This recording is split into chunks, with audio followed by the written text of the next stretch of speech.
Hello बच्चों, नमस्कार। मेरे YouTube चैनल में आपका बहुत बहुत स्वागत करता हूं मैं। आज हम सीआरपीसी पढ़ेंगे बोर्ड पे। पूरा एक सेक्शन 1 से लेके लास्ट तक पढ़ेंगे। धीरे धीरे हर सेक्शन हम कंप्लीट करते चलेंगे। तो सबसे पहले हम बोर्ड पे देखते हैं सीआरपीसी पूरी कैसे पढ़ा रखी है, कैसे समझा रखी है। मैं आपको अच्छे से समझाऊंगा। अब देखते हैं, यहाँ पर लिख रहा है दंड प्रक्रिया संहिता 1973। तो हमारी जो सीआरपीसी है उसका पूरा नाम क्या है? उसका पूरा नाम है दंड प्रक्रिया संहिता 1973। एक बात आपकी क्लियर होगी। दूसरी बात देखो, यहाँ पर लिखा है पूर्व में 1898। मतलब हमारे पास जो सीआरपीसी थी पहले वो पूर्व में 1898 की सीआरपीसी थी। अब 1898 की जो सीआरपीसी ने स्थान ग्रहण करा है वो 1973 की नहीं किया है। तो जो 1898 की सीआरपीसी पहले चली आ रही थी ब्रिटिश टाइम में, वो सीआरपीसी खत्म कर दी गई है। अब उसका स्थान किसने ले लिया? 1973 की ने। कई बार एग्जाम में क्वेश्चन पूछा जाता है कि सीआरपीसी जो है वर्तमान में कौन सी है, 1973 की है या 1898 की। तो आपको आंसर लगाना है 1973, ना कि 1898 की। क्लियर होगी आपकी एक बात। दूसरी बात देखते हैं, यहाँ पर लिख रहा है 1974 का अधिनियम संख्या 2।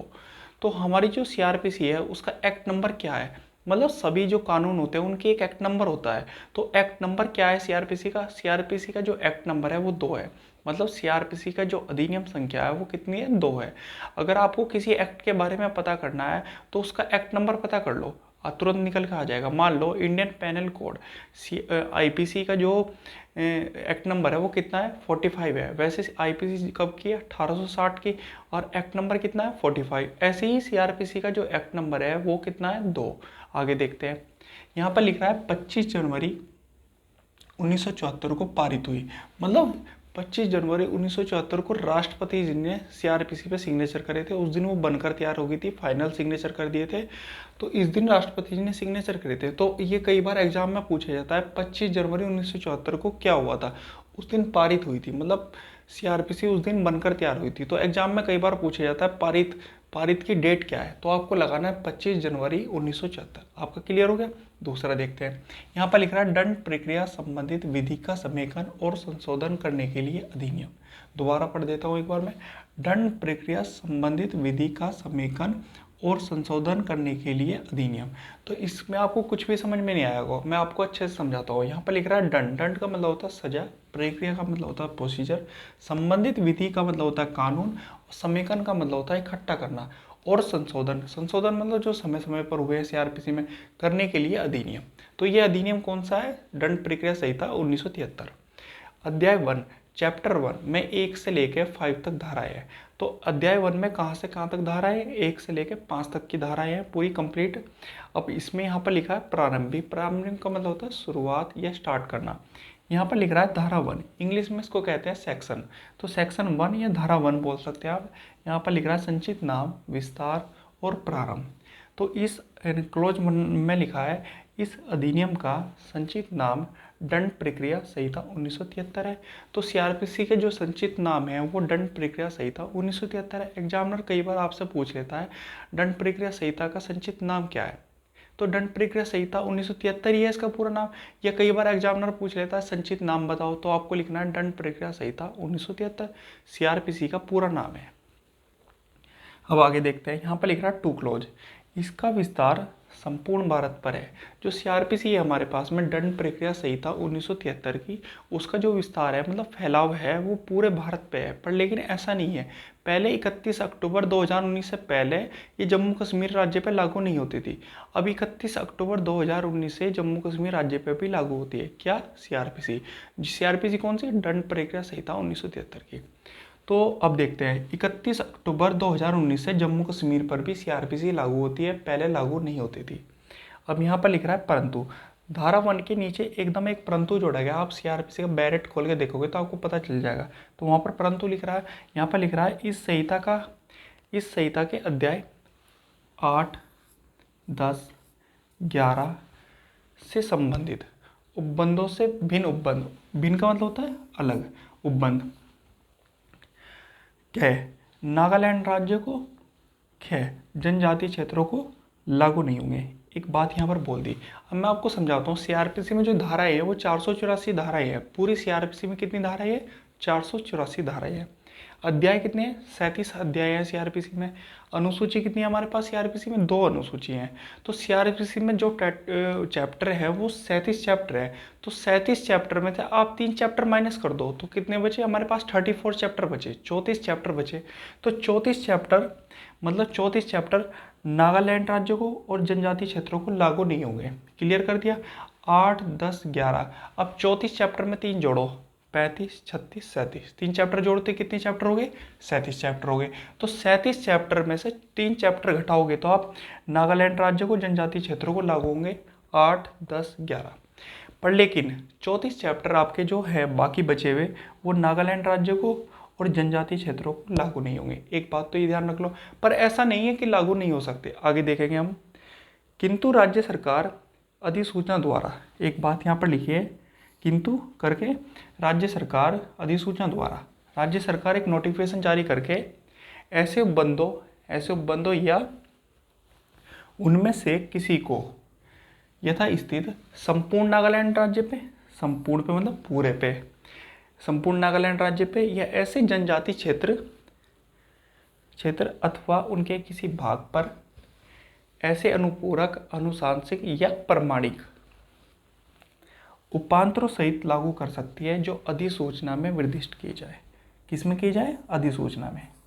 अब मैं आपको समझाता हूँ। मैंने आपको एक बात बताई थी अभी, 8, 10, 11 ये 3 चैप्टर है हमारे पास। वैसे चैप्टर कितने हैं टोटल सीआरपीसी में? 37 चैप्टर है। 37 चैप्टर में से आप 3 चैप्टर घटा दो तो कितने चैप्टर बचे? 34 चैप्टर बचे। 34 चैप्टर आपके नागालैंड राज्य को, जनजातीय क्षेत्रों को 2 पर लागू नहीं होते। क्लियर होगी आपकी बात? पर लेकिन ऐसा नहीं है, मैंने आपको समझाऊंगा क्यों नहीं होते। अब क्यों लागू होंगे वो भी समझाऊंगा मैं। किंतु राज्य सरकार एक अधिसूचना द्वारा, अधिसूचना मतलब नोटिफिकेशन जारी करके राज्य सरकार ये बताएगी 34 चैप्टर जो बचे हुए हैं वो नागालैंड राज्य को या जनजातीय क्षेत्रों को सभी पे या आधे पे, पूरे पे या मतलब पूरे पे नागालैंड पे या आधे जनजातीय क्षेत्र पर लागू होंगे या नहीं होंगे। कौन बताएगी? राज्य सरकार। तो राज्य सरकार एक नोटिफिकेशन जारी करेगी और नोटिफिकेशन जारी करते ही वो 34 चैप्टर जो बाकी बचे हुए चैप्टर है हमारे वो नागालैंड राज्य को और जनजातीय क्षेत्रों को या उनके किसी भाग पर लागू कर सकती है एक नोटिफिकेशन जारी करके। तो ये काम किसका है? स्टेट गवर्नमेंट का। कई बार एग्जामिनर आपसे क्वेश्चन कर लेते हैं कि क्या सेंट्रल को भी पावर है कि वो किसी नागालैंड राज्य या जनजातीय क्षेत्र पर कोई नोटिफिकेशन जारी करके जो बाकी 34 चैप्टर है हमारे लागू कर सकती है 8, 10, 11 के अलावा? नहीं, यहाँ पर स्टेट गवर्नमेंट की बात हुई है। मैंने आपको बताया ना स्टेट गवर्नमेंट, तो यहाँ पर राज्य सरकार लिखा हुआ है। तो राज्य सरकार ये स्टेट गवर्नमेंट की पावर है कि वो जो 34 चैप्टर हमारे बच गए थे उनको नागालैंड राज्य को या जनजातीय क्षेत्रों को लागू कर सकते हैं जब चाहे वो मन करे उसका, पर लेकिन अधिसूचना द्वारा। एक बात क्लियर होगी आपकी? तो यहाँ तक का मैंने आपको कंप्लीट करा दिया है। अभी कंप्लीट नहीं हुआ, थोड़ा सा रह गया है, फिर आगे देखेंगे अगली वीडियो में।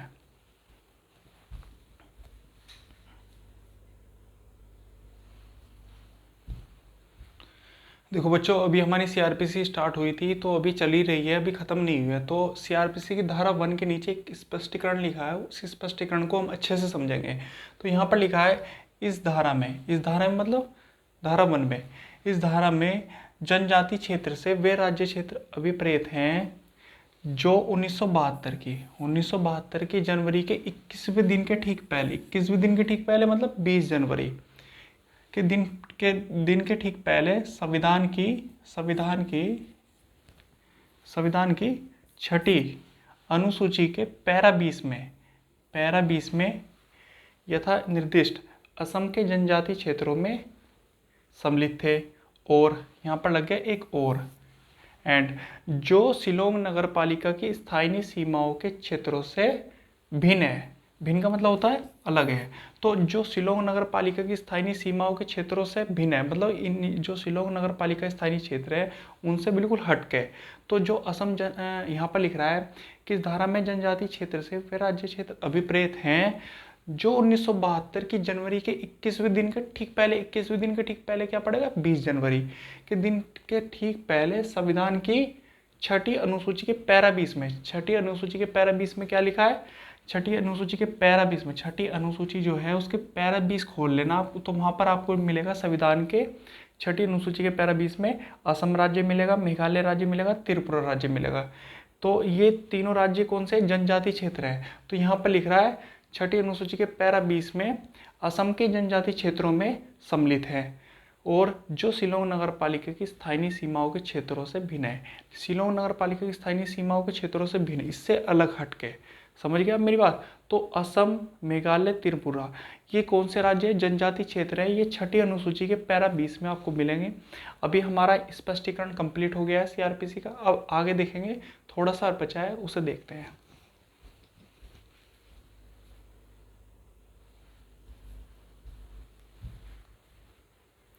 देखो बच्चों, अभी हमारी सीआरपीसी जो है वो अधूरी रह गई थी, उसे दोबारा से देखते हैं। तो यहाँ पर लिख रहा है टू परिभाषाएं।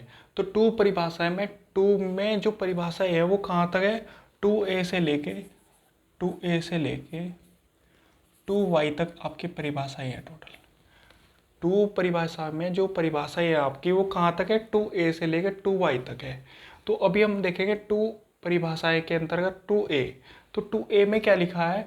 2A में लिखा है जमानती अपराध से ऐसा अपराध अभिप्रेत है जो प्रथम अनुसूची में, किसमें? प्रथम शेड्यूल में, मतलब प्रथम अनुसूची में जमानती रूप में दिखाया गया है या तत्पूर्वक किसी अन्य विधि द्वारा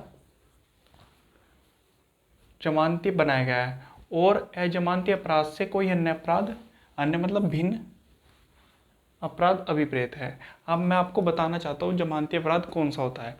जमानती अपराध वो होता है जिसमें जमानत आपको अधिकार स्वरूप मिल जाती है। मतलब एक जमानती अपराध है कोई, आप थाने गए, थाने से अपने अधिकार स्वरूप आप अपनी जमानत ले सकते हो। आपको एक बॉन्ड भरना पड़ेगा, प्रतिभूति जो होते हैं गारंटर, आपको 2 या 3 गारंटर देने पड़ेंगे, 50-50 हज़ार के, 10-10 हज़ार के। वो जो पुलिस वाला आपको बताएगा कितने गारंटर की मांग है। तो आपको ये ध्यान रखना है कि जमानती अपराध में आपको जो जमानत मिल जाएगी वो थाने से ही मिल जाती है। पर लेकिन अजमानती अपराध में ऐसा नहीं है। अजमानती अपराध थोड़े से गंभीर किस्म के अपराध है और संगीन अपराध है। इसमें क्या है? इसमें आपको जमानत दे या ना दे ये न्यायालय की विषय वस्तु बनकर रह जाती है। और जमानती अपराध में आपको जमानत अधिकार स्वरूप मिल जाती है। ये किसका परमिशन है आपका? ये थाने की परमिशन से, पर लेकिन आपको अधिकार स्वरूप मिलेगी जमानत।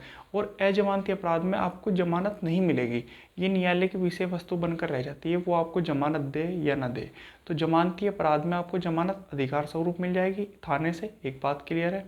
दूसरी बात यह है, अजमानती अपराध में आपको जमानत नहीं मिलेगी, ये न्यायालय की विषय वस्तु बनकर रह जाती है। मतलब न्यायालय के विवेक पर निर्भर करता है कि वो आपको जमानत दे या ना दे, पहली बात।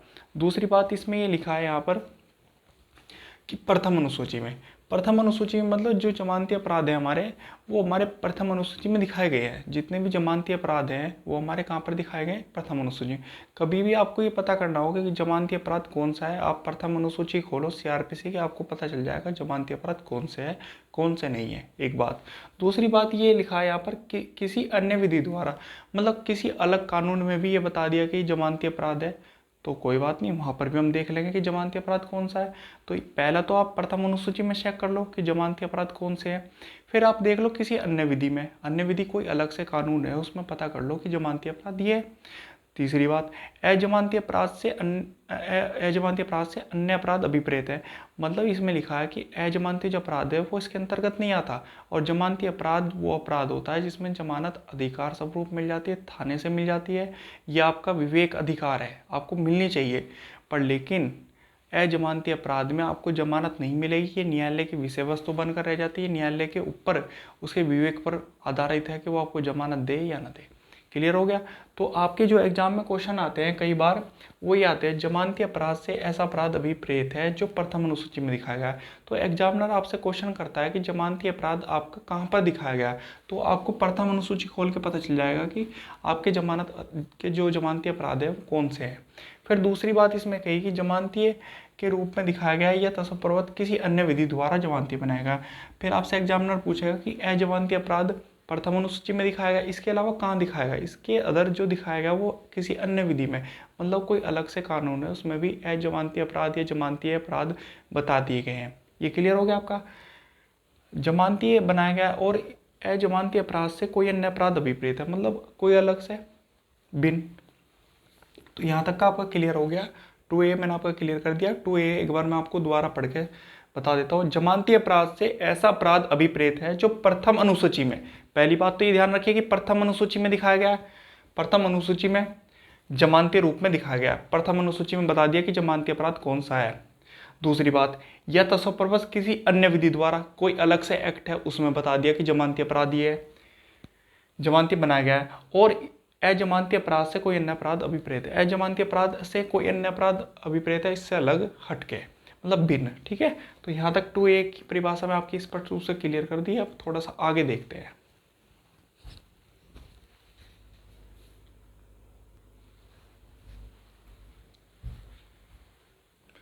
देखो परिभाषाएं चल रही है 2 में, 2A से लेकर 2Y तक हम पढ़ेंगे। 2 में परिभाषाएं दी गई है। अब 2A हमने देखा, उसमें लिखा है जमानती अपराध, वो हमने क्लियर समझ लिया। अब 2B में देखते हैं क्या लिखा है। 2B में लिखा है आरोप। आरोप का मतलब होता है कोई आरोप लग गया किसी के ऊपर। आरोप के अंतर्गत जब आरोप में एक से अधिक क्या हो, शीर्ष हो, आरोप का कोई भी शीर्ष है, तो आरोप के अंतर्गत जब एक से अधिक शीर्ष होंगे तो वो आरोप होगा। एक के बाद एक आरोप लगेगा किसी व्यक्ति पे, फिर एक के बाद एक आरोप लगेगा, एक के बाद एक आरोप लगेगा, तो आरोप के शीर्ष कहा जाता है उसको। तो जब आरोप में एक से अधिक शीर्ष होंगे तो वो आरोप होगा। आरोप के अंतर्गत जब आरोप में एक से अधिक शीर्ष हो, आरोप का कोई भी शीर्ष है, तो आरोप के अंतर्गत मैंने आपको समझा दिया एक से अधिक शीर्ष होंगे आरोप के अंतर्गत। तो 2B में आरोप की परिभाषा दी गई। एग्जामिनर आपसे कभी कभी ये पूछ लेता है आरोप की परिभाषा कहाँ पर दी गई, आपको लगाना है 2B। और अगर आपसे जमानती अपराध के बारे में पूछता है कि जमानती अपराध कहाँ दिया गया, तो 2A लगाना है। यहाँ तक का आपका क्लियर हो गया। अब आगे देखते हैं।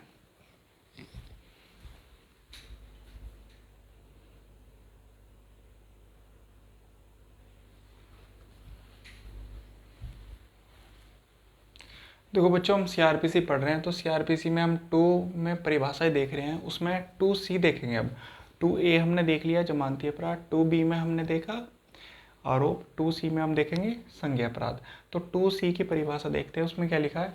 2C में लिखा है संज्ञेय अपराध से ऐसा अपराध अभिप्रेत है जिसके लिए, और संज्ञेय मामले से ऐसा मामला अभिप्रेत है जिसमें पुलिस अधिकारी, कौन, पुलिस अधिकारी प्रथम अनुसूची के तत्समर्पक किसी अन्य विधि के अनुसार वारंट के बिना गिरफ्तार कर सकता है। अब मैं आपको समझाता हूँ संज्ञेय अपराध कौन से होते हैं। संज्ञेय अपराध की परिभाषा 2C में दी गई। संज्ञेय अपराध वो होते हैं जो गंभीर और संगीन प्रकृति के होते हैं। संज्ञेय अपराध में अभियुक्त जो होता है वो एक अपराधी होता है, मतलब संज्ञेय अपराध में पुलिस अधिकारी, सिपाही नहीं और ना ही नीचे की रैंक से कम का SHO से, पुलिस अधिकारी बिना वारंट के, वारंट कौन जारी करता है, मजिस्ट्रेट वारंट जारी करता है, तो इसमें वारंट की जरूरत नहीं पड़ती। संज्ञेय अपराध में पुलिस अधिकारी बिना वारंट के किसी भी अपराधी को तुरंत गिरफ्तार कर लेगा। वो इसलिए गिरफ्तार करता है क्योंकि गंभीर और संगीन प्रकृति के होते हैं। मान लो अगर उसे गिरफ्तार नहीं किया तो क्या करेगा, सबूत जो वहाँ पर इकट्ठा हुए हैं उनको नष्ट कर देगा। तो इस वजह से वो कहीं भाग ना जाए, सबूतों को नष्ट ना कर दे, तो इस वजह से उसे गिरफ्तार कर लेंगे। तो संज्ञेय अपराध में पुलिस अधिकारी बिना वारंट के किसी भी व्यक्ति को, किसी भी अभियुक्त को, किसी भी आरोपी को गिरफ्तार कर सकता है। तो कौन कर सकता है, पुलिस अधिकारी बिना वारंट के। और जैसे ही अभियुक्त को गिरफ्तार किया जाता है उसके बाद अन्वेषण की प्रक्रिया शुरू हो जाती है, उसमें सबूत इकट्ठे किए जाते हैं पुलिस के द्वारा। तो मैं आपको क्लियर बता देता हूँ 2C में जो परिभाषा दी गई वो संज्ञेय अपराध की परिभाषा दी गई। तो संज्ञेय अपराध कौन से होते हैं, संज्ञेय अपराध वो होते हैं जिसमें पुलिस अधिकारी बिना वारंट के किसी भी अभियुक्त को गिरफ्तार कर लेगा, बिना वारंट के। एक बात, दूसरी बात यह है संज्ञेय अपराध से ऐसा अपराध अभिप्रेत है जिसके लिए, और असंज्ञेय मामले से ऐसा मामला अभिप्रेत है जिसमें पुलिस अधिकारी कौन होगा इसमें संज्ञेय अपराध में, पुलिस अधिकारी प्रथम अनुसूची के, मतलब प्रथम अनुसूची। अगर आपको संज्ञेय अपराध के बारे में पता करना है कि संज्ञेय अपराध कौन सा है कौन सा नहीं है, आपको प्रथम अनुसूची देखनी पड़ेगी CRPC की 1973 की। क्लियर हो गया। तो फिर दूसरी बात इसमें लिखिए किसी अन्य विधि द्वारा, मतलब CRPC की प्रथम अनुसूची में तो बता दिया कि संज्ञेय अपराध ये होंगे, किसी अन्य एक्ट में भी बता दिया कि संज्ञेय अपराध ये होगा। क्लियर हो गया आपकी बात। फिर किसी अन्य विधि दो के अनुसार वारंट के बिना गिरफ्तार कर सकता है। तो संज्ञेय अपराध में पुलिस अधिकारी को वारंट की गिरफ्तारी करने में कोई दिक्कत नहीं आएगी, क्योंकि वारंट की जरूरत ही नहीं पड़ती। संज्ञेय अपराध में पुलिस अधिकारी बिना वारंट के गिरफ्तार कर सकता है। मान लो ये एक पुलिस वाला है और ये बी अभियुक्त है, ठीक है। इसने सी का मर्डर कर दिया और वो कौन सा अपराध किया है? संज्ञेय अपराध किया है। तो ये पुलिस अधिकारी तुरंत इस व्यक्ति को गिरफ्तार कर लेगा, क्योंकि इसने जिसको मारा है वहाँ पर कुछ सबूत होंगे, कभी ये उन्हें नष्ट ना कर दे, ये कभी ये देश छोड़ के ना भग जाए। तो संज्ञेय अपराध में ये पुलिस अधिकारी बी को, मतलब अभियुक्त को, तुरंत गिरफ्तार कर लेगा। तो संज्ञेय अपराध में वारंट की जरूरत नहीं पड़ती। वारंट कौन जारी करता है? मजिस्ट्रेट जारी करता है। तो वारंट की संज्ञेय अपराध में कोई ज़रूरत नहीं है। संज्ञेय अपराध में पुलिस अधिकारी बिना वारंट के गिरफ्तारी कर लेगा। एक बात, किसी अन्य विधि में बता दिया होगा कि संज्ञेय अपराध है, वहाँ से भी गिरफ्तारी हो जाएगी। और दूसरी बात यह, अगर संज्ञेय अपराध के बारे में आपको पता करना है तो संज्ञेय अपराध कहाँ पर है, आपको प्रथम अनुसूची खोलनी पड़ेगी, तो आपको पता चल जाएगा कि हमारे संज्ञेय अपराध कौन से हैं। तो आपको प्रथम अनुसूची में पता चल जाएगा। सीआरपीसी की आप बैरेट खोलोगे तो पीछे की साइड में अनुसूची लिखी हुई है। तो हमारी सीआरपीसी में कितनी अनुसूची है? 2 अनुसूची है। तो आपको प्रथम अनुसूची खोलनी है और उसमें पता करना है कि संज्ञेय अपराध कौन से है। तो मैं आपको एक बार और पढ़ देता हूँ। 2C में परिभाषा दी गई है संज्ञेय अपराध की। एग्जामिनर कई बार क्वेश्चन कर लेता है कि संज्ञेय अपराध की परिभाषा कहाँ पर दी गई है, तो आपको 2C में लगाना है। 2C में किसकी परिभाषा दी गई है? संज्ञेय अपराध की। संज्ञेय अपराध से ऐसा अपराध अभिप्रेत है जिसके लिए, और संज्ञेय मामले से ऐसा मामला अभिप्रेत है जिसमें पुलिस अधिकारी, क्लियर बात होगी, जिसमें पुलिस अधिकारी प्रथम अनुसूची के तत्पूर्वक किसी अन्य विधि के अनुसार वारंट के बिना गिरफ्तार कर सकता है किसी भी अभियुक्त को। मान लो किसी ने अगर कोई क्राइम कर दिया है, वो संज्ञेय अपराध की श्रेणी में आता है, तो उसमें तुरंत पुलिस अधिकारी जाकर गिरफ्तार कर लेगा, वारंट की जरूरत नहीं है। तो वो कौन सा अपराध होगा? वो संज्ञेय अपराध होगा। अब थोड़ा सा आगे देखेंगे, अभी बचा हुआ है, अभी रुको।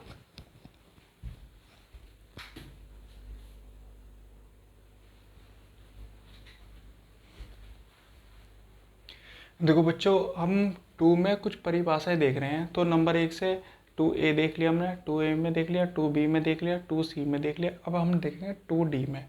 तो 2D में किसकी परिभाषा दी गई है? 2D में परिवाद की परिभाषा दी गई है। परिवाद का मतलब होता है कंप्लेंट करना। परिवाद इस संहिता के अधीन है। इस संहिता के अधीन मतलब सीआरपीसी के अधीन है।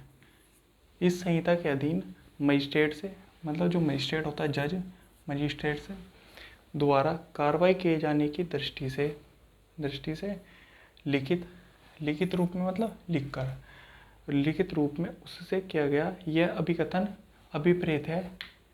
किसी व्यक्ति ने चाहे वह ज्ञात हो या अज्ञात हो अपराध किया है, किंतु इसके अंतर्गत पुलिस रिपोर्ट नहीं आती। तो जो परिवाद होता है वो हमेशा लिखित रूप में हो सकता है या मौखिक रूप में हो सकता है। एक बात रह गई थी यहाँ पर,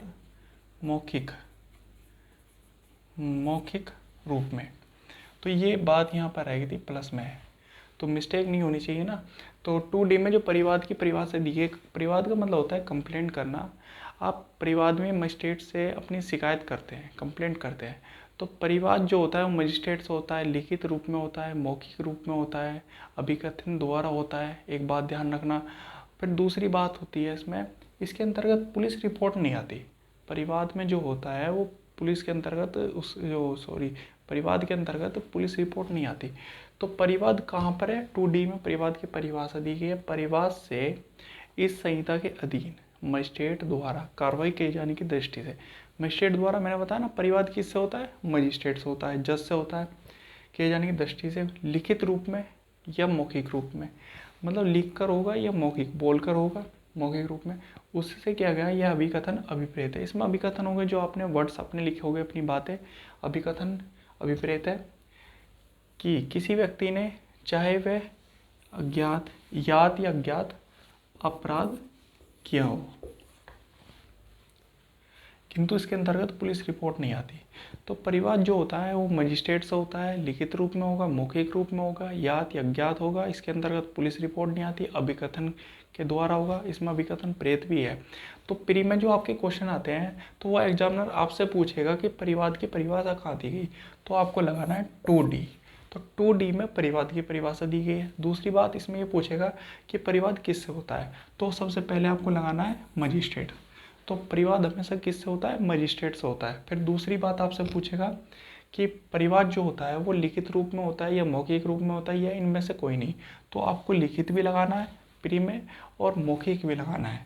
तो परिवाद लिखित रूप में भी होता है, मौखिक रूप में भी होता है। फिर आपसे पूछेगा इसमें अभिकथन अभिप्रेत हैं। हाँ, परिवाद के अंतर्गत अभिकथन अभिप्रेत भी आते हैं, ये भी आपके एग्जाम में आता है। फिर इसके बाद आपसे पूछेगा किसी व्यक्ति ने, चाहे वह याद हो ये भी प्री में आता है या ज्ञात हो ये भी प्री में आता है, अपराध क्या है? हाँ, इसके अंतर्गत अपराध आता है, किंतु इसके अंतर्गत पुलिस रिपोर्ट नहीं आती। जो पुलिस रिपोर्ट होती है वो परिवाद के अंतर्गत नहीं आती, ये क्लियर है। 2D में परिवाद की परिभाषा दी गई है। अब मैं आपको समझाता हूँ। देखो, ये क्या है? थाना। ये एसएसपी ऑफिस है, ये एसएसपी ऑफिस है, ठीक है। और ये जज। तो ये ए आदमी है, इसने क्या किया? ये यहाँ पर गया थाने में अपनी बात कहने, शिकायत करने। इसकी बात नहीं सुनी इस पुलिस वाले ने, इसने कहा हम आपकी बात नहीं सुनेंगे, इसको भेज दिया वापस। फिर इसने, आदमी ने, जो ये व्यक्ति है, इसने दूसरा रास्ता अपनाया एसएसपी के पास। ये एसएसपी के पास गया, उन्होंने भी इसकी बात नहीं सुनी। ये अपनी कोई बात करना चाह रहा था, शिकायत करना चाह रहा था, किसी बारे में कुछ बताना चाह रहा था, तो इसकी बात यहाँ भी नहीं सुनी गई। तो फिर उसके बाद ही इस आदमी ने एक तीसरा रास्ता अपनाया, वो है मजिस्ट्रेट, जज। तो ये मजिस्ट्रेट के पास गया, इसने वहाँ पर अपनी शिकायत करी, मतलब परिवाद किया। और परिवाद कैसे किया? लिखित रूप में किया, मौखिक रूप में किया, दोनों में से कोई से एक में कर सकता है, अभिकथन द्वारा किया। पर लेकिन इसके अंतर्गत पुलिस रिपोर्ट नहीं आती। तो परिवाद किससे किया? इसने मजिस्ट्रेट से। तो इसने तीसरा रास्ता अपनाया कि मतलब अगर इन्होंने मेरी बात नहीं सुनी, इन्होंने भी मेरी बात नहीं सुनी, तो मैं जज के पास चले जाऊंगा। तो जज के पास चले गया, तो आपको घबराने वाली कोई बात नहीं है। मतलब अगर आपकी पुलिस बात नहीं सुन रही तो फिर आप एसएसपी के पास जा सकते हो। अगर एसएसपी भी आपकी बात नहीं सुनेगा तो आप मजिस्ट्रेट से जाके परिवाद कर सकते हो, मतलब अपनी कंप्लेंट कर सकते हो। तो इसके अंतर्गत आता है शिकायत।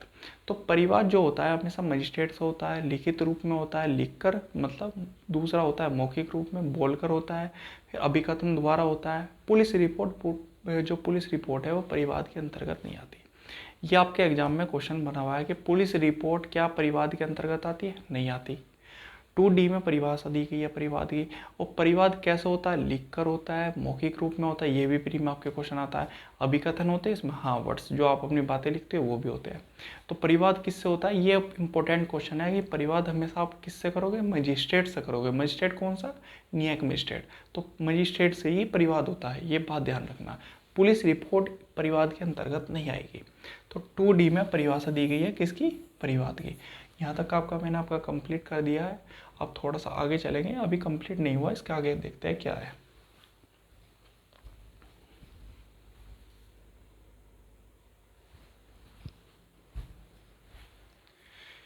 देखो बच्चों, हम 2 में परिभाषाएं देख रहे हैं, तो 2 में परिभाषा जो देख रहे हैं उसमें 2E आ गया है। तो 2E में देखेंगे हम, 2E में क्या लिखा है? 2E में लिखा है उच्च न्यायालय से अभिप्रेत, हाई कोर्ट से अभिप्रेत। मतलब हाई कोर्ट का क्या मतलब होगा? 1 क्लोज, किसी राज्य के संबंध में, किसके संबंध में? किसी राज्य के संबंध में उस राज्य का उच्च न्यायालय,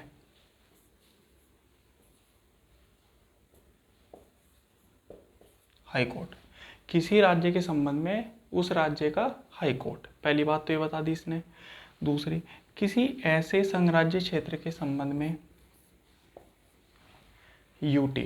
संघराज्य क्षेत्र का मतलब होता है यूटी।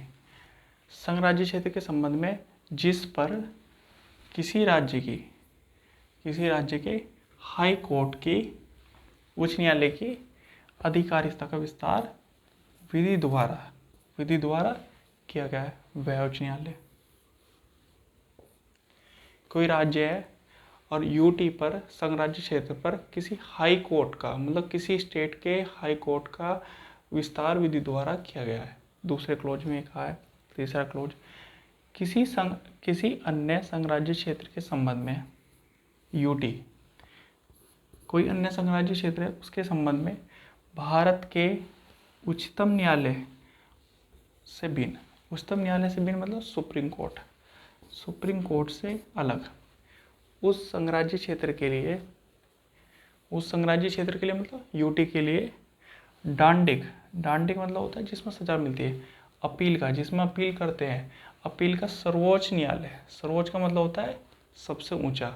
तो इसमें थर्ड क्लॉज में लिखा है किसी अन्य संघराज्य क्षेत्र के संबंध में भारत के उच्चतम न्यायालय से भिन्न, सुप्रीम कोर्ट से हटके उस संघराज्य क्षेत्र के संबंध में, उस संघराज्य क्षेत्र के मतलब यूटी के जो अन्य संघराज्य क्षेत्र है उसके संबंध में डांडिक अपील का सर्वोच्च न्यायालय, जिसमें सबसे ऊपर अपील होती है सर्वोच्च न्यायालय, वो वाला न्यायालय। फिर 2F में देखते हैं, यहाँ पर लिख रहा है 2F में लिखा है भारत से वे राज्य क्षेत्र अभिप्रेत है जिन पर इस संहिता का विस्तार है, इस संहिता का CRPC का विस्तार है। तो भारत से 2F में क्या लिख रहा है, भारत से, भारत से मतलब इंडिया से, वे राज्य क्षेत्र अभिप्रेत है मतलब पूरा स्टेट, उसमें हमारे 9 संघ शासित जो प्रदेश है वे भी आ जाएंगे, 28 राज्य वे भी आ जाएंगे। तो हमारे 9 शासित संघ राज्य क्षेत्र जो है वो और स्टेट 28, पूरा राज्य क्षेत्र अभिप्रेत है जिन पर इस संहिता का विस्तार है, मतलब इस संहिता का मतलब CRPC का। तो CRPC का विस्तार कहाँ पर है, पूरे भारत में लागू है CRPC। तो 2F में क्लियर कर दिया, भारत से वे राज्य क्षेत्र अभिप्रेत हैं जिन पर इस संहिता का विस्तार है, इस संहिता का मतलब CRPC का पूरे भारत में विस्तार है। क्लियर हो गया आपका। तो 2F तक मैंने आपका पढ़ा दिया है, 2E भी मैंने आपको पढ़ा दिया। अब आगे देखते हैं अभी थोड़ी देर में।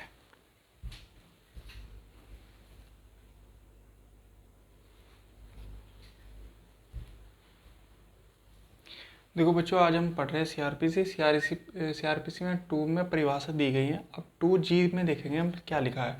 तो 2G में जांच लिखी है, तो जांच लिखिए। अब देखते हैं, जांच से अभिप्रेत, विचारण से भिन्न, भिन्न का मतलब होता है अलग, ऐसी प्रत्येक जांच, ऐसी प्रत्येक जांच जो इस संहिता के अधीन मजिस्ट्रेट, नंबर 1 मजिस्ट्रेट या न्यायालय द्वारा की जाए।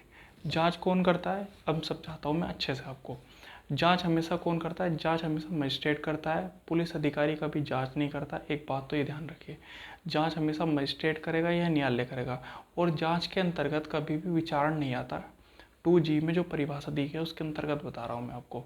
तो जांच कौन करता है, हमेशा जांच हमेशा मजिस्ट्रेट करेगा या न्यायालय करेगा, एक बात। दूसरी बात, जांच के अंतर्गत विचारण कभी नहीं आएगा, ये होगी आपकी बात। तो जांच जो है, कई बार एग्जामिनर आपसे क्वेश्चन पूछता है कि जांच कहाँ पर दी गई है, तो आपको लगानी है 2G। तो 2G में प्री में क्वेश्चन बना है कि जांच कौन से सेक्शन के उसमें आएगी, 2G में लगानी है आपको। तो 2G में जांच की परिभाषा दी गई है। तो जांच में क्या क्या नहीं आता और क्या आता है, जांच में विचारण से भिन्न, जांच जो होगी वो विचारण से भिन्न होगी, सॉरी, जांच जो होगी विचारण से भिन्न होगी। और ऐसी प्रत्येक जो जांच इस संहिता के अधीन कौन करता है, या तो मजिस्ट्रेट करेगा नंबर 1, या नंबर 2 न्यायालय करेगा। तो जांच कौन करता है, या तो मजिस्ट्रेट करेगा या न्यायालय करेगा, और विचारण से भिन्न, विचारण इसके अंतर्गत नहीं आता। तो जांच कौन करता है, हमेशा कौन करता है, मजिस्ट्रेट करता है या न्यायालय करता है।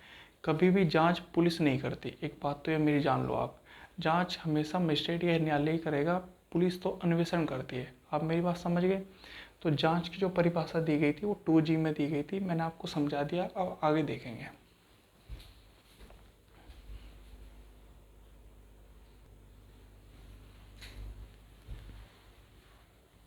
हम 2 में परिभाषा देख रहे हैं बच्चों, तो 2 में कुछ परिभाषाएं दी गई। अब 2H देखते हैं। 2H में क्या लिखा है, अन्वेषण। 2H में क्या लिखा है, अन्वेषण। अन्वेषण के अंतर्गत वे सब कार्रवाई है, वे सब कौन सी, जो इस संहिता के अधीन, इस संहिता के अधीन मतलब CRPC के अधीन पुलिस अधिकारी द्वारा, अन्वेषण कौन करता है, पुलिस अधिकारी द्वारा या मजिस्ट्रेट से भिन्न, मजिस्ट्रेट इसके अंतर्गत नहीं आएगा, किसी भी ऐसे व्यक्ति द्वारा जो मजिस्ट्रेट द्वारा इस निर्मित प्राधिकृत किया गया है, अपॉइंटमेंट किया गया, मतलब किसी को मजिस्ट्रेट ने अपॉइंटमेंट कर दिया वहाँ पर, किस लिए, साक्ष्य एकत्र करने के लिए, साक्ष्य इकट्ठा करने के लिए। तो साक्ष्य इकट्ठा कौन करता है, ये पुलिस अधिकारी करता है अन्वेषण में। तो अन्वेषण के अंतर्गत वे सब कार्रवाई हैं जो इस संहिता के अधीन मतलब CRPC के अधीन पुलिस अधिकारी द्वारा या मजिस्ट्रेट से भिन्न, मजिस्ट्रेट इसमें नहीं आएगा, किसी भी ऐसे व्यक्ति द्वारा जो मजिस्ट्रेट द्वारा इस निर्मित प्राधिकृत किया गया है साक्ष्य एकत्र करने के लिए की जाए। साक्ष्य एकत्र करने के लिए मतलब इकट्ठा करने के लिए। तो मैं आपको बताया था पहले कि जो जांच होती है वो कौन करता है, मजिस्ट्रेट या न्यायालय करता है, और अन्वेषण कौन करता है, पुलिस अधिकारी करता है। अन्वेषण इसलिए करता है ताकि वो सबूत इकट्ठा कर सके, साक्ष्य एकत्र कर सके। इकट्ठा मतलब अपने पास रख ले, ताकि वो सब थाने मतलब कोर्ट में जमा करना होता है ना, तो एविडेंस को इकट्ठा करने का काम किसका होता है, पुलिस अधिकारी का। तो इसमें अन्वेषण कहा जाता है इसको। तो अन्वेषण कौन करता है, पुलिस अधिकारी। एक बात, मजिस्ट्रेट इसके अंतर्गत नहीं आता। हाँ, मजिस्ट्रेट द्वारा कोई आदमी मतलब कोई पुलिस अधिकारी अपॉइंटमेंट कर दिया है वहाँ पर ड्यूटी के लिए कि तुम एविडेंस इकट्ठा करके लाओ, तो उसको रख सकते हैं। पर लेकिन मजिस्ट्रेट इसके अंतर्गत नहीं आता, क्योंकि मजिस्ट्रेट हमेशा क्या करता है, जांच करता है, और न्यायालय भी जांच करता है। पुलिस अधिकारी हमेशा अन्वेषण करेगा, एक बात। दूसरी बात, साक्ष्य इकट्ठा करेगा, सबूत एकत्र करेगा अपने पास में। तीसरी बात, इसके अंतर्गत मजिस्ट्रेट नहीं आता। मजिस्ट्रेट इसके अंतर्गत आता ही नहीं, वो बाहर रखेगा। अब प्री में कुछ क्वेश्चन बने हैं, मैं आपको बता देता हूँ। इसमें ये पूछेगा कि 2H में किसकी परिभाषा दी गई है। 2H में अन्वेषण की परिभाषा दी गई है। अगर आपसे एग्जामिनर पूछता है कि 2H में किसकी परिभाषा दी गई है, तो आपको लगाना अन्वेषण। अन्वेषण कौन करता है, पुलिस अधिकारी। अन्वेषण फिर आपसे पूछेगा इस संहिता के अधीन पुलिस अधिकारी द्वारा, तो अन्वेषण कौन करता है, पुलिस अधिकारी। कौन करता है, पुलिस अधिकारी। तो पहला क्वेश्चन तो आपका ये बन गया। दूसरा क्वेश्चन आपका ये बन गया। फिर आपसे ये पूछेगा कि अन्वेषण के अंतर्गत मजिस्ट्रेट या न्यायालय आता है, नहीं आता, तो आपको कट कर देना है, ये नहीं आता। मजिस्ट्रेट से भिन्न, मजिस्ट्रेट से भिन्न मतलब अलग, तो मजिस्ट्रेट नहीं आता इसके अंदर। फिर इसके बाद में पूछेगा कि जो मजिस्ट्रेट द्वारा इस निर्मित प्राधिकृत किया गया है साक्ष्य एकत्र करने के लिए की जाए। हाँ, अगर मजिस्ट्रेट ने कोई व्यक्ति, कोई पुलिस अधिकारी अपॉइंटमेंट कर दिया वहाँ पर, तुम सबूत इकट्ठा करके लाओ, हाँ, तो वो व्यक्ति इसके अंतर्गत हो सकता है। तो ये भी आपका प्री में बनेगा। फिर दूसरा आपका क्वेश्चन बनेगा कि अन्वेषण के अंतर्गत साक्ष्य एकत्र करे जाते हैं, हाँ किए जाते हैं, तो आपको ये भी लगाना है प्री में। तो ये जो एविडेंस है, सबूत है, इकट्ठा कौन करेगा, साक्ष्य एकत्र कौन करेगा, ये हमेशा पुलिस अधिकारी करता है अन्वेषण करते समय। तो सबूत इकट्ठा करने की पावर किसके पास है, पुलिस अधिकारी के पास में। तो अन्वेषण के अंतर्गत साक्ष्य एकत्र भी किया जाता है, ये प्री में क्वेश्चन आया है कई बार। तो मैंने आपको 2H पूरा पढ़ा दिया है। अगर आपको समझ में आया तो आगे भी हम समझाने की आपको कोशिश करेंगे। अब आगे देखते हैं कुछ देर बाद।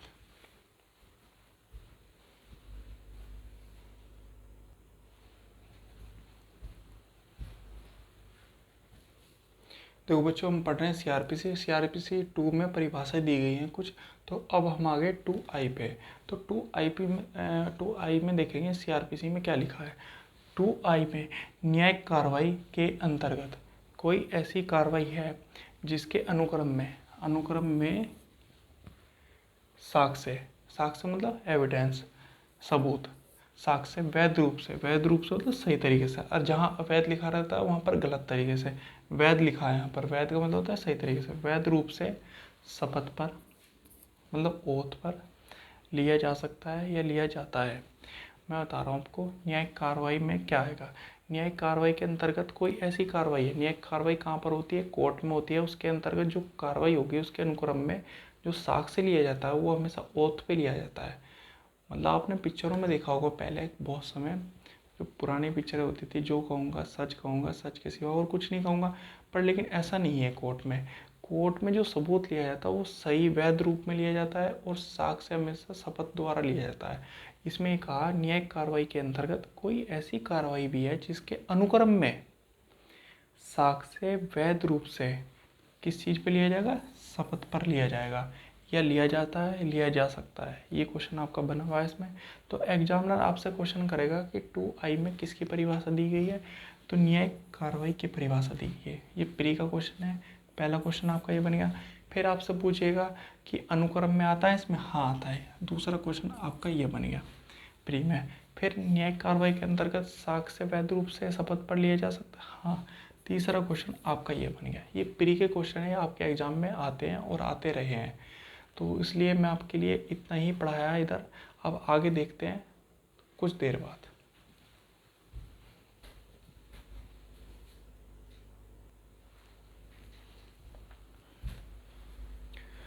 बच्चों 2 में परिभाषाएं चल रही हैं, तो 2A से मैंने स्टार्ट किया था, अब 2J पर आ गए हम।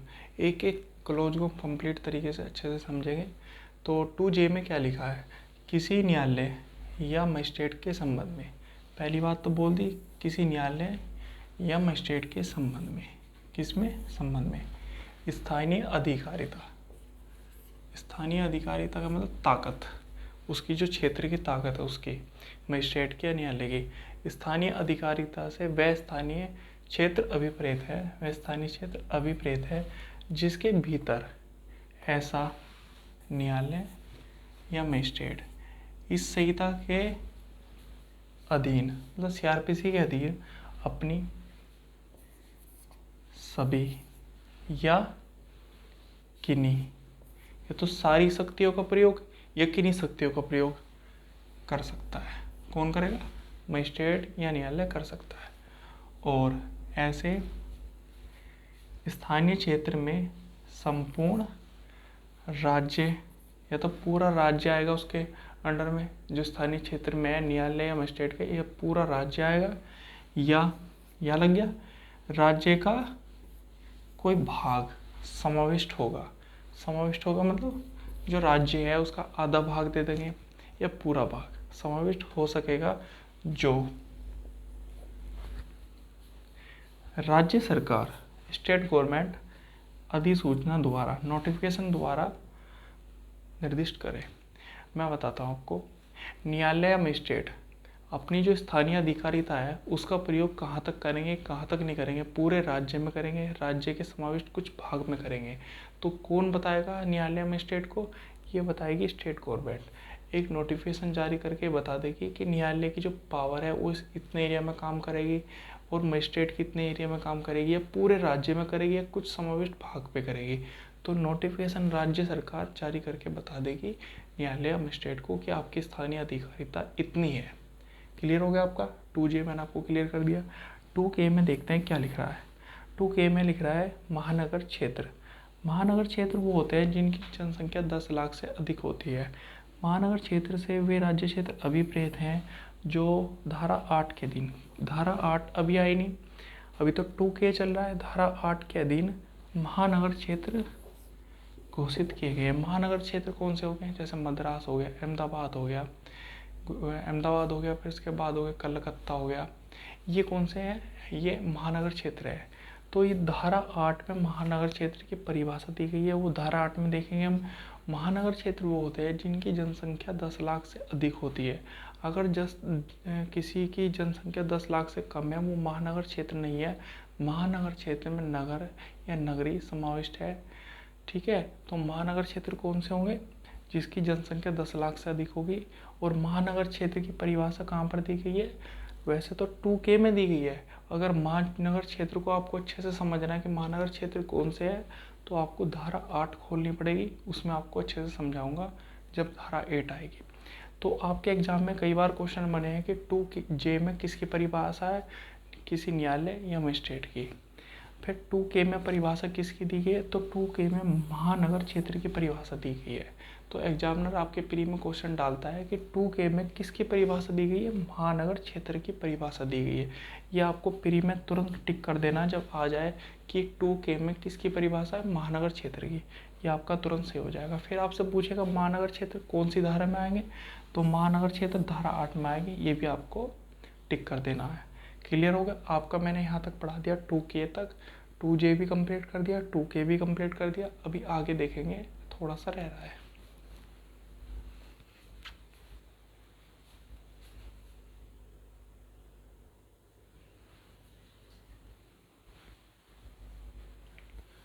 टू में परिभाषा दी गई है बच्चों, तो हम सीआरपीसी पढ़ रहे हैं। तो 2L में हम देखेंगे क्या लिख रहा है। 2L में लिख रहा है असंज्ञेय अपराध।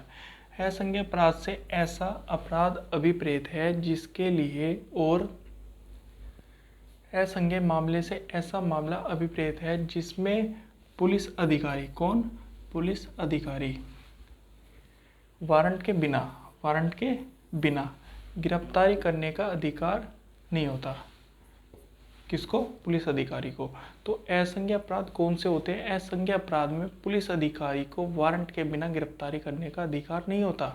प्राधिकार नहीं होता। मतलब ये है कि अगर मजिस्ट्रेट ने वारंट जारी कर दिया है और पुलिस अधिकारी को दे दिया है तो पुलिस अधिकारी असंज्ञेय अपराध में गिरफ्तारी कर लेगा। पर लेकिन अगर असंज्ञेय अपराध कहीं पर हुआ है तो पुलिस अधिकारी के पास अगर वारंट नहीं है तो असंज्ञेय अपराध में पुलिस अधिकारी बिल्कुल भी गिरफ्तार नहीं कर सकता, क्योंकि पुलिस अधिकारी को असंज्ञेय अपराध में गिरफ्तारी करने का अधिकार नहीं है, वो भी वारंट के बिना। क्लियर हो गया आपका? तो असंज्ञेय अपराध से ऐसा अपराध अभिप्रेत है जिसके लिए, और असंज्ञेय मामले से ऐसा मामला अभिप्रेत है जिसमें कौन आएगा? पुलिस अधिकारी।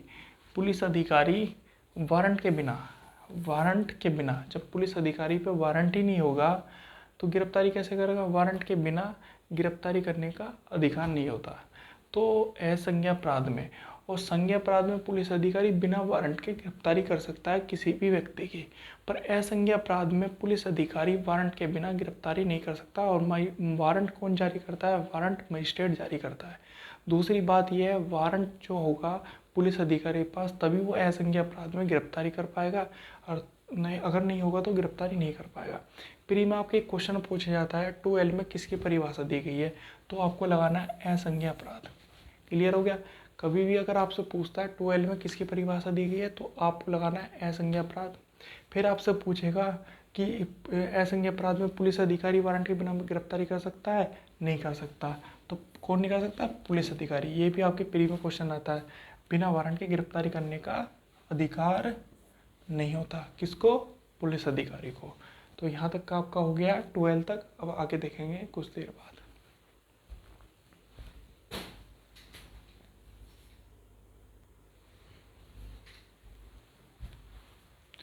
बच्चों 2 में परिभाषाएं चल रही थी सीआरपीसी में, तो 2M तक हम पहुंच गए हैं। 2M में हम देखेंगे क्या लिख रहा है। 2M में लिख रहा है अधिसूचना।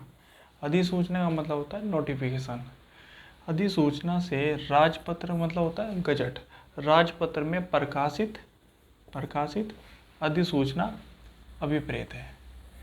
जब अधिसूचना राजपत्र में प्रकाशित होती है तो उसे सूचना अभिप्रेत कहा जाता है। मतलब अधिसूचना से राजपत्र में प्रकाशित अधिसूचना मतलब गवर्नमेंट ने, स्टेट गवर्नमेंट या सेंट्रल गवर्नमेंट ने कोई अधिसूचना गजट में प्रकाशित कर दी है राजपत्र में, तो वो अधिसूचना अभिप्रेत कहलाती है। तो अधिसूचना का मतलब क्या है? अधिसूचना से राजपत्र में प्रकाशित अधिसूचना अभिप्रेत है। क्लियर हो गया? तो अधिसूचना क्या है? एक नोटिफिकेशन है। तो ये अगर राजपत्र में प्रकाशित होता है, कोई भी बड़ी बात कही जाती है सरकार के द्वारा, तो उसको हम क्या कहते हैं? अधिसूचना कहते हैं।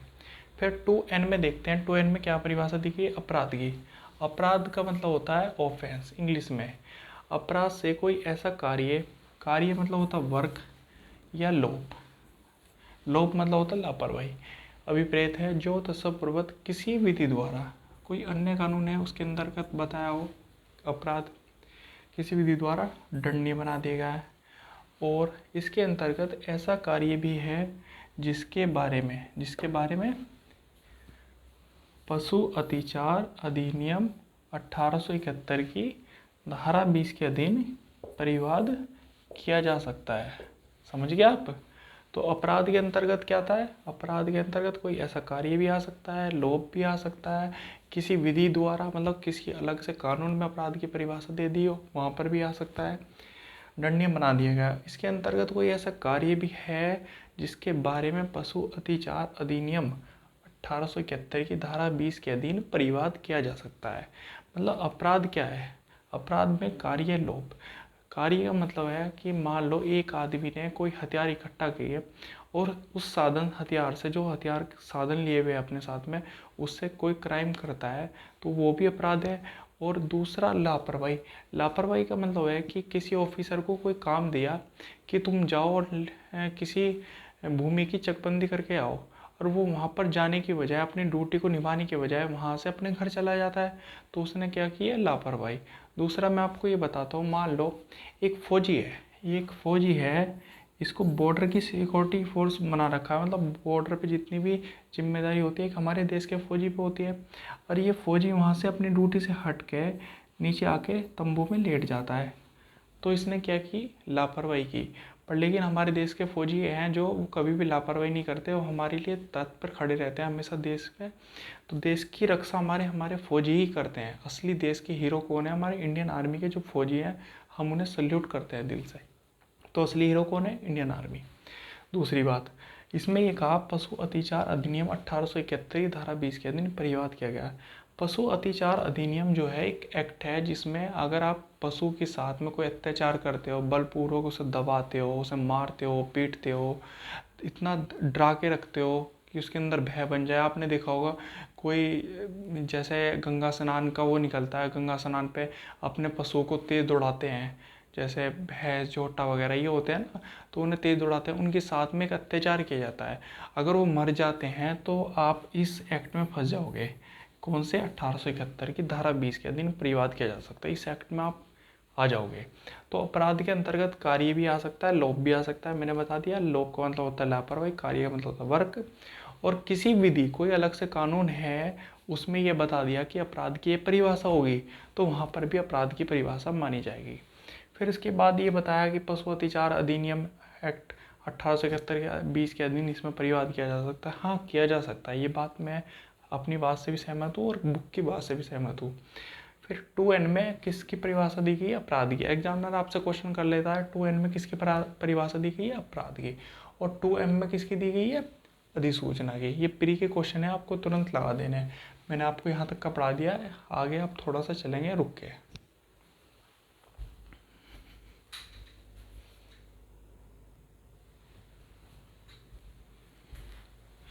देखो बच्चों, हम आज पढ़ रहे हैं सीआरपीसी। सीआरपीसी में 2 में परिभाषाएं दी गई हैं कुछ। तो 2O देखेंगे, 2O में क्या लिख रहा है? 2O में लिखा है पुलिस थाने का भार साधक अधिकारी। पुलिस थाने का भार साधक अधिकारी कौन होता है? SHO। SHO कौन होता है? Station police officer. Station officer कुछ कहते हैं इसको। इसके अंतर्गत जब पुलिस थाने का भार साधक अधिकारी मतलब SHO अधिकारी थाने से मतलब जो थाना है, थाने से अनुपस्थित हो। अनुपस्थित का मतलब हो आया नहीं। अनुपस्थित का मतलब होता है आया नहीं। बीमारी मतलब कोई बीमारी हो गई उसको, SHO को, या अन्य कारण से, कोई अन्य कारण हो सकता है, अपने कर्तव्यों का पालन करने में असमर्थ है। मतलब कोई SHO है थाने के अंतर्गत अनुपस्थिति के कारण या बीमारी के कारण या अन्य कारण से अपने कर्तव्यों का पालन करने में, अपनी ड्यूटी निभाने में असमर्थ है, तब क्या होगा? तब थाने में उपस्थित और जो पुलिस अधिकारी है उपस्थित, ऐसा पुलिस अधिकारी जो ऐसे अधिकारी से SHO मतलब ऐसे अधिकारी से पंक्ति में, मतलब SHO से ठीक नीचे, और कांस्टेबल होता है सिपाही, कांस्टेबल की पंक्ति से मतलब रैंक से ऊपर, मतलब SHO से तो नीचे होगा जब SHO नहीं है थाने में, और उससे ऊपर किससे? कांस्टेबल से। तो SI के बाद कौन आता है? ASI। और ASI के बाद नीचे कौन आता है? Head constable. हेड कांस्टेबल के बाद कौन आता है? कांस्टेबल। और कांस्टेबल के नीचे कौन आता है? होमगार्ड। तो हम किसे पद देंगे? हम देंगे ASI को, क्योंकि SHO से नीचे आता है ASI, वो एक छोटा रैंक वाला होता है, वो ही काम कर सकता है। सिपाही को मना कर दिया इसमें, कांस्टेबल इसके अंतर्गत नहीं आएगा। जब इस प्रकार राज्य सरकार ऐसा निर्देश दे, इस प्रकार उपस्थित कोई अन्य पुलिस अधिकारी भी है। जब थाने में SHO नहीं है तो कौन आएगा? ASI आएगा, क्योंकि कांस्टेबल रैंक से ऊपर होना चाहिए। अगर वो भी नहीं है तो फिर कौन आएगा? तो कोई भी आ सकता है थाने में जिसे राज्य सरकार निर्देश दे। कौन दे? स्टेट गवर्नमेंट बताए कि इस थाने में से कोई भी उस पद को संभाल सकते हैं। किसके? SHO को। जो SHO का पद है वो अनुपस्थित है या बीमारी अन्य कारण से अपने कर्तव्यों का पालन करने में असमर्थ है। तब कौन आएगा? जब राज्य सरकार ये बता देगी कि ये आएगा थाने में कोई भी अन्य व्यक्ति। तो अन्य कौन है? अन्य कोई भी पुलिस अधिकारी। क्लियर हो गया? फिर आपका आता है 2P में स्थान की परिभाषा दी गई है। स्थान के अंदर मतलब, स्थान का मतलब होता है प्लेस। प्लेस के अंतर्गत क्या आता है? गृह आता है। गृह का मतलब होता है घर। भवन का मतलब होता है जो बड़े बड़े महल होते हैं पहले पुराने ज़माने के, उनको भवन कहते हैं। तंबू का मतलब होता है, तंबू जो आर्मी के टेंट लगते हैं ऐसे करके, जगह जगह आर्मी अपना टेंट लगा लेती कभी इमरजेंसी में या वैसे, तो उनको तंबू बोलते हैं। यान कौन से होते हैं? यान होते हैं उड़ने वाले, जो हवाई जहाज होते हैं उनको यान बोलते हैं। और जलयान कौन से होते हैं? जो पानी में चलते हैं उनको जलयान कहते हैं। तो एग्जामिनर आपसे क्वेश्चन कर लेता है कि 2P में किसकी परिभाषा दी गई? स्थानीय मतलब प्लेस की। और 2A में किसकी परिभाषा दी गई है? पुलिस थाने के बाहर साधक अधिकारी की। ये आपका मैंने क्लियर कर दिया है। थोड़ा आगे चलेंगे कुछ देर बाद में।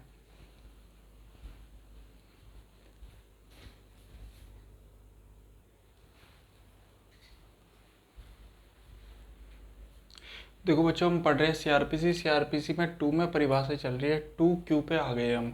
तो किसी न्यायालय में किसी कार्रवाई के बारे में प्रयोग किए जाने पर प्लीडर, प्लीडर कौन होता है? वकील। प्लीडर से ऐसे न्यायालय में तत्संबद्ध किसी विधि द्वारा, किसी अन्य विधि द्वारा या उसके अधीन विधि व्यवसाय, विधि व्यवसाय वो करता है जिसको कानूनी ज्ञान होता है। विधि व्यवसाय करने के लिए प्राधिकृत व्यक्ति अभिप्रेत है। और इसके अंतर्गत कोई भी अन्य व्यक्ति है, कोई भी अन्य व्यक्ति हो सकता है, कोई भी अन्य व्यक्ति कार्य करने के लिए न्यायालय की अनुज्ञा से नियुक्त किया गया है। मान लो प्लीडर कौन होता है? पहले मैं आपको ये बता देता हूँ। प्लीडर एक एडवोकेट होता है, अभिभाषक होता है, अधिवक्ता होता है, ये प्लीडर होता है। ठीक है। दूसरी बात मैं आपको समझा रहा हूँ कि जो अगर कोई सामान्य आदमी है, अगर उसको कानूनी ज्ञान है, विधि व्यवसाय अच्छे से वो जानता है अपना, तो अगर वो खुद अपना केस लड़ना चाहता है तो उसमें कोर्ट की परमिशन लेनी पड़ेगी। जो कोर्ट का पीठासीन अधिकारी होता है, जज, उसकी परमिशन लेनी पड़ेगी, मतलब न्यायालय की अनुज्ञा से नियुक्त व्यक्ति। तो न्यायालय की क्या लेनी पड़ेगी? परमिशन लेनी पड़ेगी। तो न्यायालय की अनुज्ञा से नियुक्त व्यक्ति भी इसके अंतर्गत आ सकता है। वो अपना केस लड़ सकता है। एक सामान्य व्यक्ति भी अपना केस लड़ सकता है जिसको कानूनी ज्ञान हो, न्यायालय की परमिशन ले, और परमिशन अगर न्यायालय ने दे दी है तब भी वो अपना केस लड़ सकता है। तो आपका यहाँ तक का हो गया आज। तो 2Q तक मैंने आपको पढ़ा दिया। 2A से शुरू करा था, 2A से, और 2Q तक मैंने आपको कंप्लीट परिभाषा करा दी। अभी आगे का रह गया है वो कल देखेंगे। तो मैंने यहाँ तक करा दिया आपको, तो आप यहाँ तक का रिवीजन कर लेना। और आपसे एक रिक्वेस्ट है, जितना मैंने पढ़ाया उसको अच्छे से रिवीजन करो। अगर आपको कुछ भी समझ में नहीं आया मेरा पढ़ाया हुआ, तो आप मुझे मेरी गलती बताओ कमेंट सेशन में, मैं उस पर सुधार करूँगा। दूसरी बात है, देखो हर आदमी से गलती कहीं ना कहीं होती है। ऐसा तो है नहीं कि मैं परफेक्ट टीचर हूँ या आप परफेक्ट स्टूडेंट हो जो आप पढ़ ही लोगे मुझसे या किसी से।